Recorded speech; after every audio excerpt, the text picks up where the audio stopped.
Hi everyone, my name is Dani Anderson. I'm a naturopathic physician and acupuncturist here in Portland, Oregon. Today we're going to discuss anxiety. This is a huge one. A lot of my patients come in the office and complain about having a symptom of anxiety. A lot of times they'll say, I have a headache, but I'm also anxious. I have a stomach ache, but I also have anxiety. So this is a really big topic in my office, and they all want to know natural ways to help treat them. Let's first talk about what is anxiety. Anxiety is actually a normal mammalian response to stress. Yeah, that's right, normal. Usually this occurs in Mother Nature when you have, say, a lion chasing after you. You go into what's called a fight or flight state. This is part of your sympathetic nervous system. It gets all revved up and you go into a survival. You'll also see this when mammals, for instance, have to compete for food. They'll actually have to fight in nature to get food. In modern culture, we're seeing a lot of this fight or flight response in just everyday tasks. And why? Probably because there's some underlying causes to that. One of the ones, which I'll talk about a little bit later, is blood sugar. Why is this important? We keep hearing about this. What happens is, in the human body, when the blood sugar drops, say after you've been sleeping for a good amount of time, then you wake up in the morning and you're hungry, but you're busy. So you just grab a cup of coffee, go to work, all of a sudden you're not eating till 1 or 2 o'clock. The body doesn't care about your schedule. The body perceives that as a low-grade stress, and it goes into that fight or flight, or again, that sympathetic response. So that's where we got to be really careful. You know what? Is your blood sugar off? Do we need to eat breakfast in the morning? One of the best things I do for my patients is say 30 minutes after you wake up, eat something. Protein, something really solid. It doesn't have to be a huge breakfast, but it could be leftover meat from the night before or just a few eggs. And that's a really, really good way to regulate blood sugar. Number 2, we want to eat foods that are really high in magnesium. Those are foods like our super greens. Another reason why we love that kale, not just a great garnish, but any mixed greens. And in our house, we have a 2-year-old. So we hide this in many things, such as pancakes and waffles. We'll mix it in his eggs. We'll throw it into smoothies.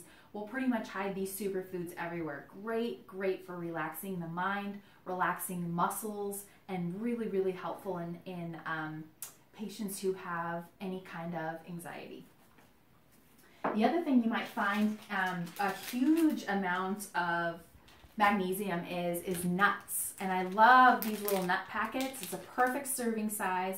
Chew them up really good so they don't hurt your stomach. But you'll notice a little dark chocolate. Everybody loves that antioxidant, but also a great source of magnesium. The third thing we want to talk about is deep breathing. Now I know this sounds weird, but breath can actually slow the mind, calm the body, and is a great way for you to get centered during the day. One of the things I really like to do is count my breath, making sure that my feet are grounded onto the floor. Take a deep breath in, hold it for 3 seconds, out for 3 seconds, repeat 10 times. Do that throughout the day, and I guarantee you will recenter yourself, and it will help you during your anxious moments. Lastly, one of my favorite things to do, I diffuse in my office, I diffuse in my home, and great when I'm doing my yoga and meditation practice, is essential oils. 2 of my favorites that we're going to use here today are lavender and geranium. Both of them have been really well researched to help regulate mood, calm every ounce of yourself, and they're really easy to use. So this diffuser I bought online, pretty cheap, 25 bucks. You fill it with cold water. We usually do about 2 to 3 drops of the lavender and then 2 to 3 drops of the geranium. They're a really nice mix together. They're both kind of floral. Also, if you're a citrus fan, that's a great one too if you're not really into the floral smells, like orange and bergamot and things like that. And then we put it on. And this one will go for about 2 or 3 hours. This is an awesome thing to have in your house because it goes straight into that central nervous system and connects calming energy with the mind. Some of the research on food allergies and sensitivities includes things like a lot of times we'll see patients have issues with, for instance, the sugar substitute aspartame. That is found in chewing gums a lot of times, diet sodas, things like that.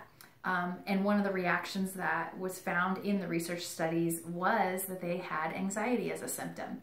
Another thing would be, for instance, food dyes. Some people have sensitivities or reactions, and they've actually connected certain food colorings to ADHD symptoms and anxiety. So it's very interesting when you're looking at this, not just as a frank allergy, like I can't breathe when I have this, but these underlying sensitivities play this sort of low-grade toxicity on the body and can actually exhibit symptoms of food allergies and anxiety. Well, thanks for stopping by today. Go visit my website, Terrain Wellness, if you want to know more information about this and see our blog article with more details. Have a great day.